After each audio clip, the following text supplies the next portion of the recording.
नमस्कार, स्वागत है आपका कबीर न्यूज़ में। मैं हूं प्राची भटनागर।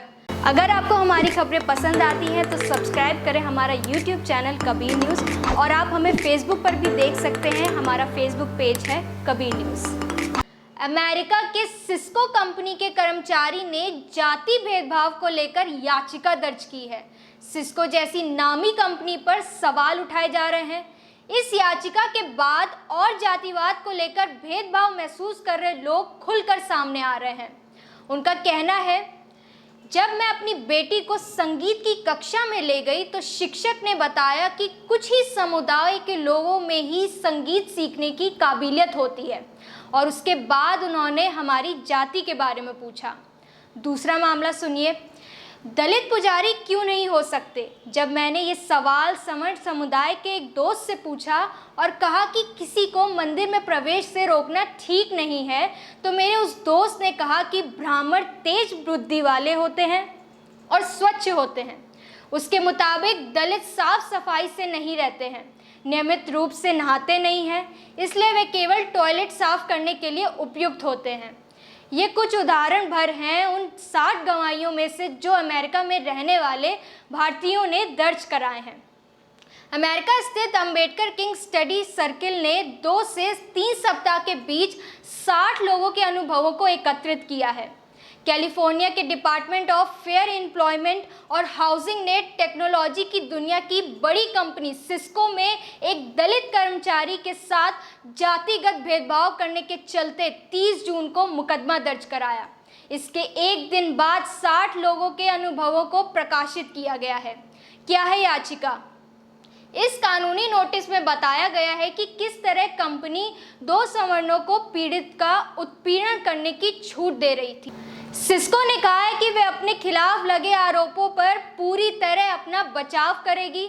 वहीं सामाजिक कार्यकर्ताओं के मुताबिक ये एक महत्वपूर्ण मामला है जिसमें पहली बार किसी सरकारी संस्था ने जातिगत भेदभाव के चलते अमेरिकी कंपनी पर मुकदमा दर्ज किया है। न्यूयॉर्क में रहने वाली लेखिका यशिका दत्त कहती हैं, इससे ये फ्रेमवर्क बना है कि जिसके चलते जातिगत भेदभाव का मामला नस्लीय भेदभाव, लैंगिक भेदभाव, सेक्सुअल रुझान को लेकर भेदभाव और विकलांगता को लेकर होने वाले भेदभाव के स्तर तक पहुंच गया है।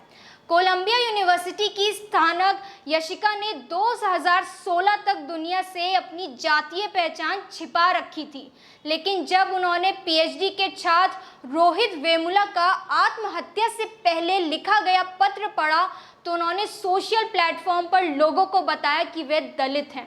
26 साल के रोहित वेमुला ने हैदराबाद सेंट्रल यूनिवर्सिटी कैंपस में वर्ष 2016 में आत्महत्या कर ली थी।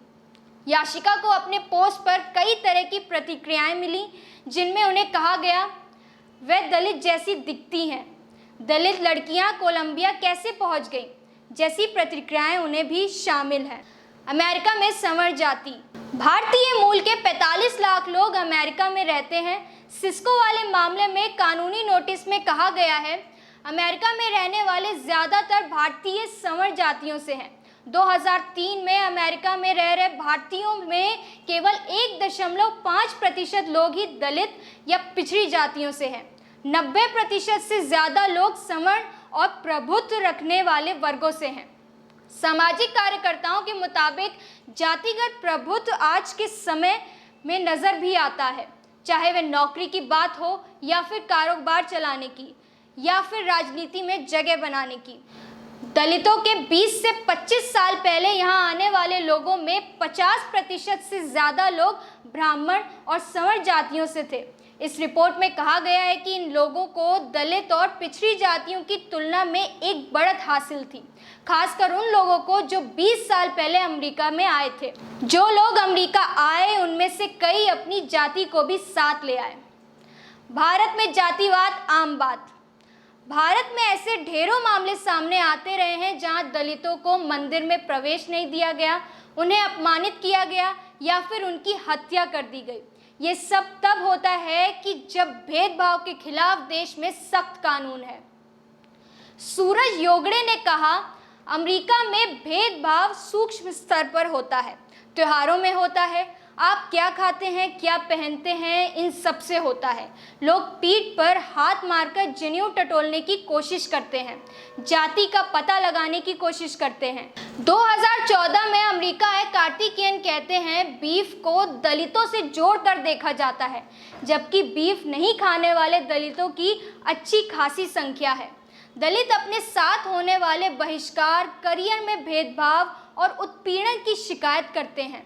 एक शख्स ने बताया कि दलित अमेरिका में जातिगत भेदभाव को मिटाने के लिए आते हैं, लेकिन डरावना सच ये है कि उनके बच्चों को भी उसी तरह के भेदभाव का सामना करना पड़ता है जैसा कि उनके माता पिता को करना पड़ा था। 2016 की इक्विटी लैब्स रिपोर्ट में कहा गया है कि करीब 25% दलितों को जाति के चलते शारीरिक या मौखिक उत्पीड़न का सामना करना पड़ा है।